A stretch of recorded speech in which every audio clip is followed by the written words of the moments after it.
Hey, how's it going? So I thought today I'm going to do some renovations in the showroom. We've got some new products that need to be displayed somewhere, and since I put in a display around here a few months ago, the printer in the shop used to be housed in this corner, and now because I put a display there, it can't be. So what I've been doing temporarily is we've got this nice kind of pantry unit, which is great when we're doing cooking demos in the shop, because it's got plug sockets in there and a nice section of worktop. Unfortunately, it became the home for my printer. So what I'm going to do is very simply cut a few panels about and make, because there's power over in this corner, so I'm going to make a shelf that goes above the speaker, because for like paper and printing material, then a shelf above that for the printer. It's got to be deep enough and wide enough for the printer. And then I thought, because I've got a nice tall panel and I've got two of these, I can still got enough material for two more shelves. So I think what I'm going to do is put another shelf just as a base and another one at the top, mainly for structure. So one at the top, one in the middle, one for the printer to sit on, one for some material to sit on, and the tall one just going vertically up the side. But and then I've got, because they keep launching new products, these kitchen manufacturers, I've got 13 more sample doors that I currently can't fit in the racks here. Everything in there is a current door. But yeah, I've got 13 new door samples that have come through and nowhere left to put them. So I think I'm gonna get some nylon kind of drawer runners for the really old-fashioned naff drawers. We would never put them in a kitchen, but for sliding a sample door off and onto, I think that's gonna be my solution. So I thought, for a change, let's film this and so you guys can see, albeit a very small part of the process, some of the process in cabinet fitting.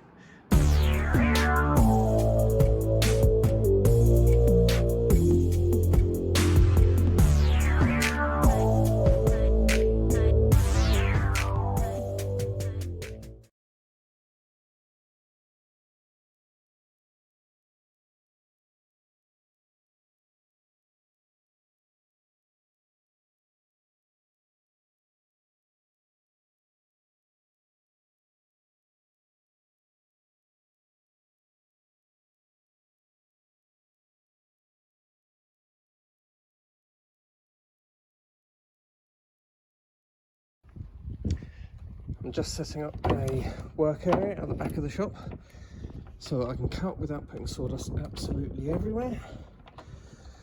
Don't need to worry about it so much. And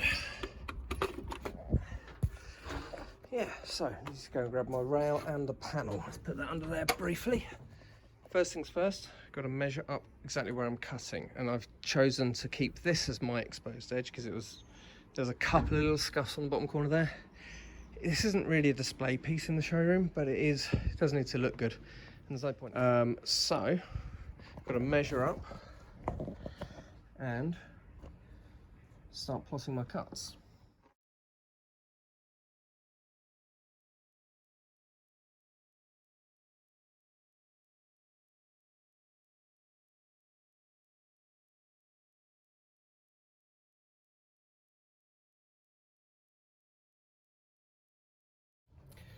So the next thing I do is inspect my cut and see which side of the board is better condition.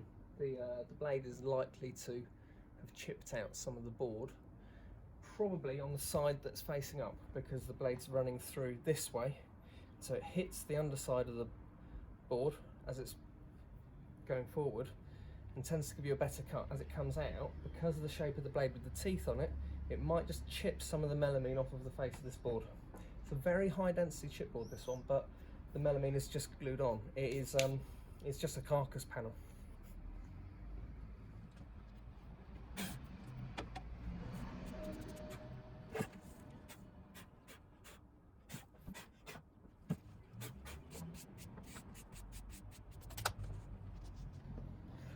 Yeah, both sides are pretty good, but I would say the underside is marginally better, so that's the side I'm going to keep.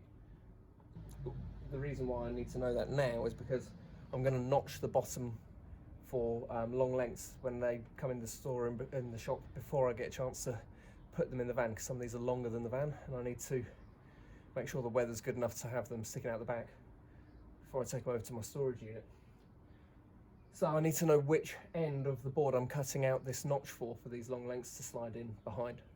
I'll show you in the showroom a bit later, but if I don't notch it out, then the cornice and plinths and things might just stick out in a walkway in the shop, which obviously be a trip hazard, and that wouldn't be good. So having decided that this is going to be the inside of the shelves, because it's going to be the side less visible, I'm going to cut that bottom corner.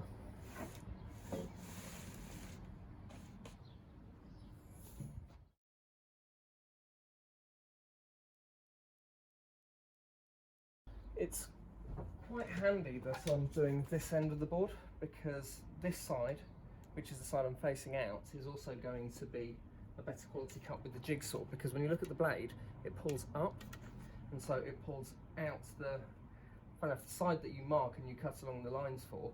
The underside is a better quality cut. So sometimes when I have to mark the face of the board, I cut.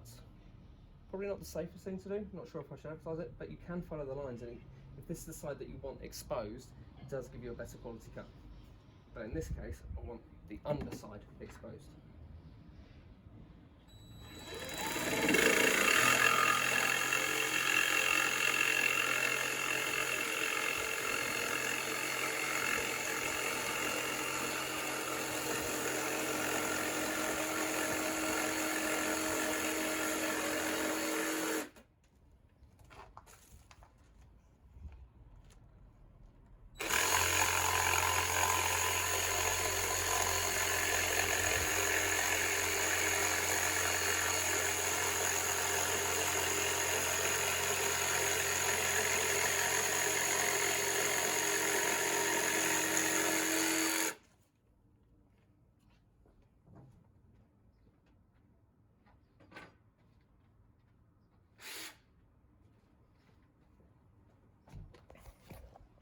So this is what I mean. Can you see all the chipping out along there?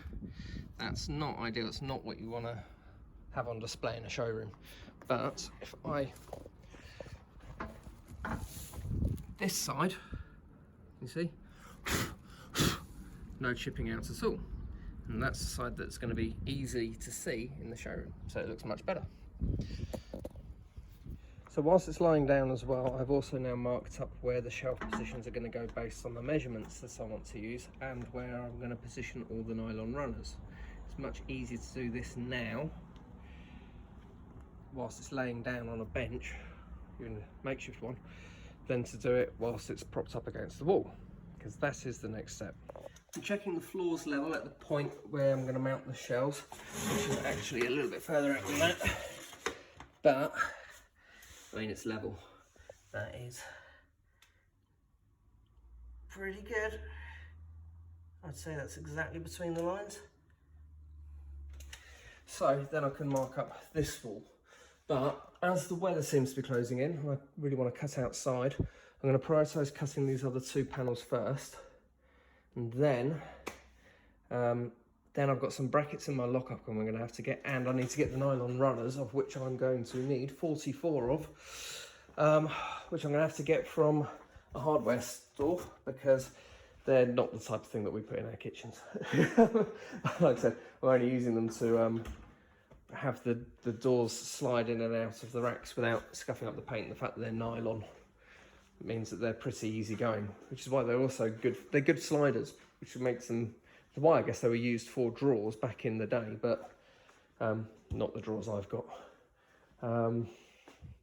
So yeah, let's get prioritising cutting these last couple of panels.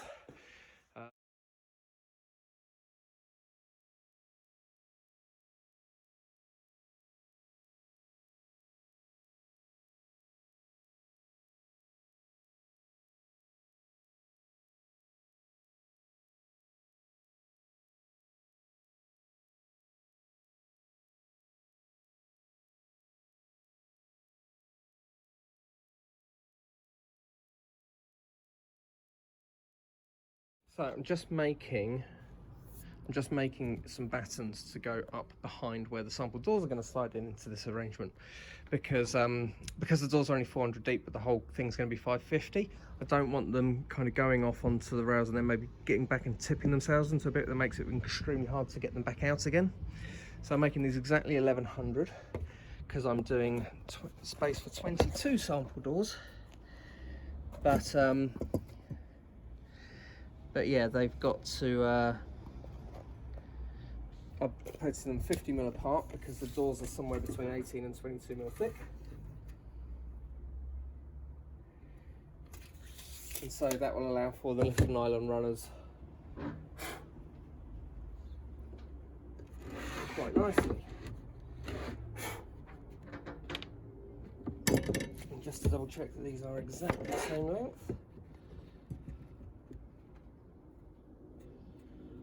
can match them off each other.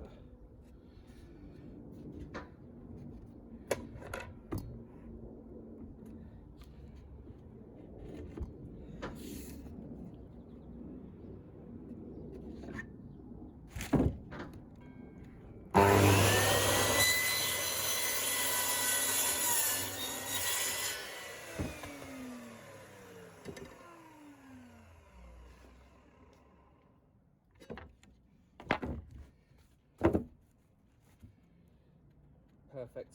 Wow. Perfect.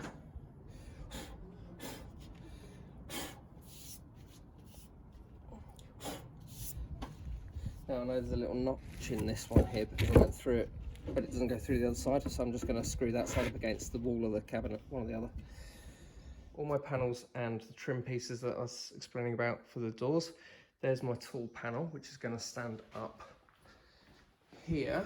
And I'll put a line up so that I can see exactly A, that I've got it vertical because I've done it with a spirit level, and B, where my shelves are going, even though I've done that on the panel itself, which is actually better because the shelves are going to be near the front.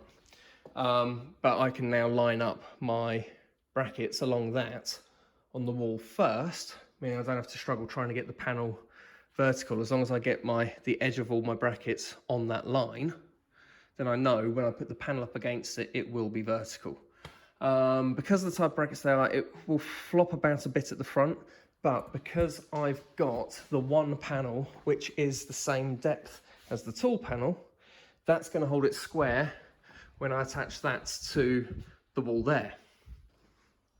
And I've painted back over the the lines just so they're really faint, and basically only leave in the marks that I really need and that are likely to be covered by panels. So for example, this one, there's some panels in there, I can see where it needs to finish, I can see where I need to put my brackets along that bottom line. Same down there, and little faint marks for each of my nylon runners. Yeah, there we go. So, well, I'm out walking the dog, and I couldn't get the nylon drawer runners from the hardware shop, or when I got home and set up my laptop again to do some work, not from one of my component suppliers either.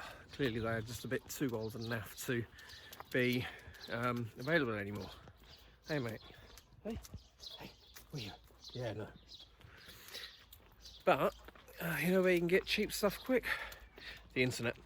So there is a rainforest based retailer who does happen to have these products and will deliver them tomorrow to me. So other than the naff internet connection I have where I am right this second, which is preventing me from actually pressing the button to order them, as soon as I get home and can get onto my Wi-Fi, I will. But Manny, what do you think? Manny, what do you think? Hey? No. Yeah, nylon runners. Naff for how they've been designed for, but for the purposes that I need them for, actually pretty good. There you go. Well, it's the next day, and I don't know what time my rainforest-based online retailer is going to be dropping off the parts I need, But I have decided that at least the front of this shelf and the very top panel, because they'll be quite visible, I'm going to use dowels. Luckily, these walls are actually made of MDF. They're not plasterboard. We did that so that we could effectively screw displays straight to the wall without having to put wall plugs in or battens onto the blockwork.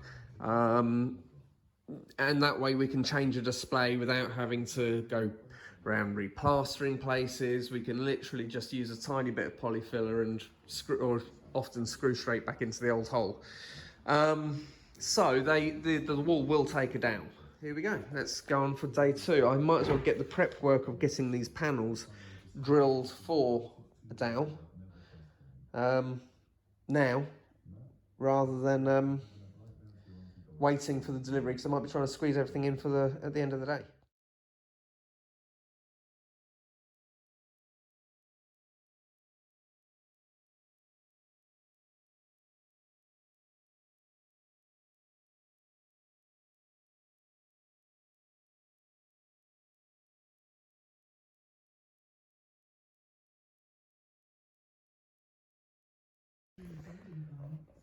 Okay, I've put a batten on the back of this tool panel as well, and I have put in one dowel. That one's actually fully fitted because it's not going to get in my way when I have to put all these nylon runners on. I've got that shelf, which is that one, already drilled for the dowel hole. And what I'm doing is I just measured 50mm in from the front line of the shelf and 9mm down, because the panels are 18mm thick, to drill my hole for the dowels. And I do exactly the same on the edge of the shelves.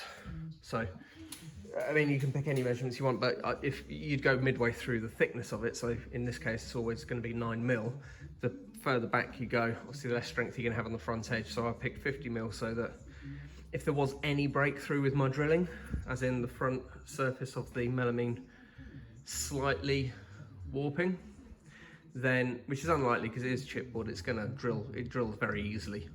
But just in case, it's far enough back that it's not going to be obvious and covered up by printer or whatever it is that I'm putting there. But just so I have enough brackets, because I decided only to pick up 8 from the lockup this morning, I decided to actually dowel the front of all the shelves so that I've got ample, because I've already used 3 there. I'm going to use 4, 5, 6, 7, and arguably 8.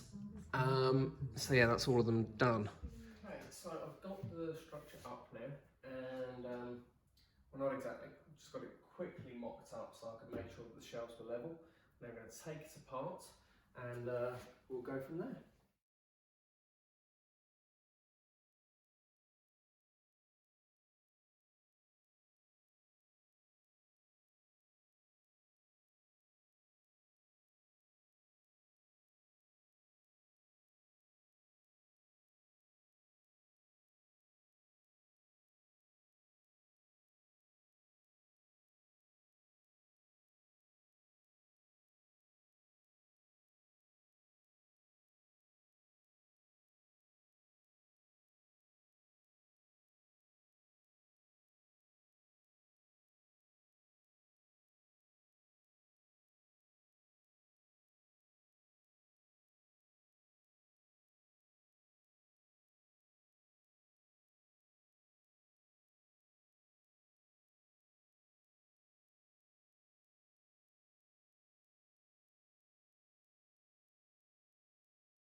And there we go, nicely racked up, room for the printer, speaker, printing material, the little cubby hole that I made to post through the long length until I've got room in the van.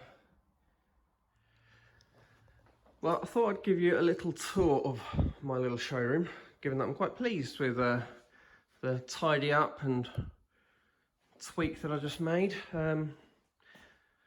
So this is where I kind of sit and do my presentations. I can put whatever's on my laptop, where I normally sit there, onto the screen here, so people can sit around the banquette here and see the potential kitchen they're going to buy. This is the new area finished now, loaded up with sample doors. This is a simple way of demonstrating some of the painted kitchens, so we can show them all the different colours and all the different door styles. Well, there's a couple to add to that. And then this is our demo kitchen. We've got the colour changing lights that can flash in time with music as well and change colours and things. Everything in this display works. So we've got a boiling tap, dishwasher. It's quite a funky dishwasher actually, this one, because it does that, which is pretty cool. So less bending. Got a washer dryer. Tend to not really use that for demo purposes other than to wash the hand towel and tea towels and things for the bathroom and the toilet. A Sense induction hob, coffee maker, sous vide oven, pyrolytic oven, combi oven. Got a big fridge. Big freezer. And a few ingredients in there so that we can demonstrate some cooking stuff. That's a pantry that I think I showed you, where we've got worktop plugs. It's a raised worktop so that when we're doing cooking demos, people sat at the peninsula there can see what's going on in here.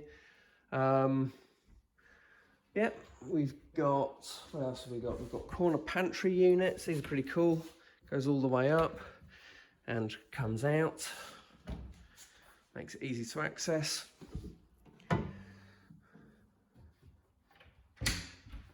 We've got more samples because there's lots of choices. This is a display that is quite new. I installed it about 6 months ago. I should have recorded that really, but it wasn't doing anything on YouTube. It wasn't on my radar at the time. I just thought recently it'd be a bit of fun to post what I do, because I end up watching a fair bit of YouTube whilst working on plans and things, and thought, you know what, I like watching what other people do for a living. Maybe if I recorded what I do, other people would do the same. Don't know. Who knows? And then a couple more displays here. We've got glass and glass samples, worktop samples in this walk-in corner pantry, which obviously you'd normally use for food and things, but I've got to put the samples somewhere. I don't want them clustering the worktops because, well, it doesn't look the best. Then we've got a traditional pantry over here, which is pretty popular. It's probably one of my most popular displays in that it's a simple shaker. People like the mix of colours and the simplicity of the door, whilst not being so clinical as some of the handleless kitchens. And people seem to really like this printed glass splashback as well, but we can print the glass in anything, so it's glass that's really easy to clean. Great in the kitchen. And then this is the sign I moved from the other side where I put that sample now, so it's plugged in here, which is quite sensible because now it's in the window. Yeah, this is quite a funky tap. You can change the colour of the spout. It's a rinse tap, so you can use it for cleaning things quite nicely. We do it in 4 or 5 different colours, and then the spout can be any of these colours. You can just change the rubber hose when you want to. And there we go. Oh, and we also do a range of